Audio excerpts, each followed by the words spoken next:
Hello guys, so today we are making one of Ghana's favorite snacks, popularly known as achormor.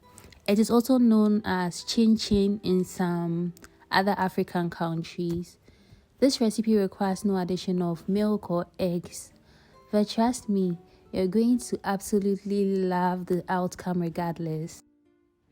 Now, you're going to add 2 cups of all-purpose flour, half a cup of sugar, half a teaspoon of baking powder, 1/4 teaspoon of nutmeg, 1/4 teaspoon of aniseed,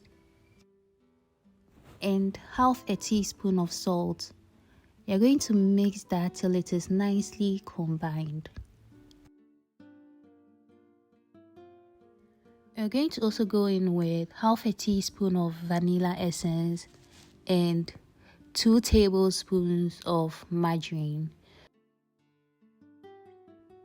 You're going to mix that till you achieve a nice and flaky texture, just like this. Next, make a hole in the center and add half a cup of water. Gradually mix flour and water till a dough is formed. In case your dough comes out too sticky, add more flour, and if it comes out too hard and unable to come together, also add just a little water.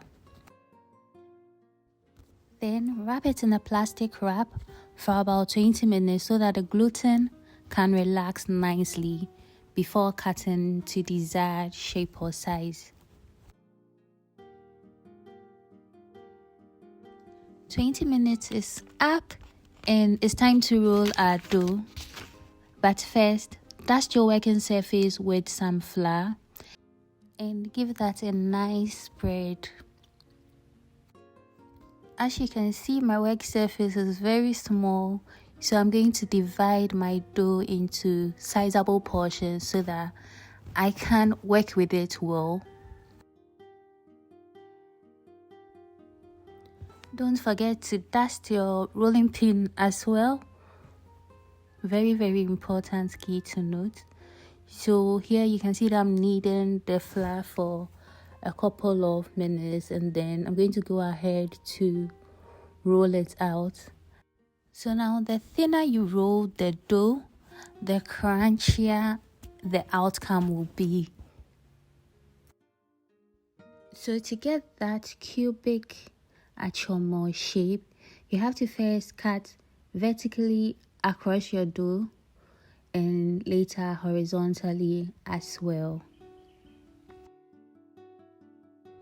Dust your achormor with some flour to prevent them from sticking together, and then with the help of a spatula you separate the achormor.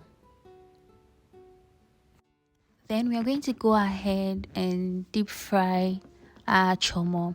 In a pan, add enough oil, and once the oil is hot enough, you're going to go in with our achormor. Also, do not overcrowd your oil and stir occasionally to prevent achormor from sticking to each other and ensuring that it fries on all sides. So the longer you fry your achormor, the crunchier it gets. If you don't want a very hard outcome or you want your achormor still slightly soft, then fry it till it's golden, just like this. But if you do want it crunchy, just like I do, fry it a little longer till you achieve a golden brown color, just like this. And don't be worried about it being soft. The more you air it, the achormor automatically becomes harder and crunchy. That's it for today, guys. Don't forget to store in an airtight container to prevent it from flattening. Thanks for watching. Bye.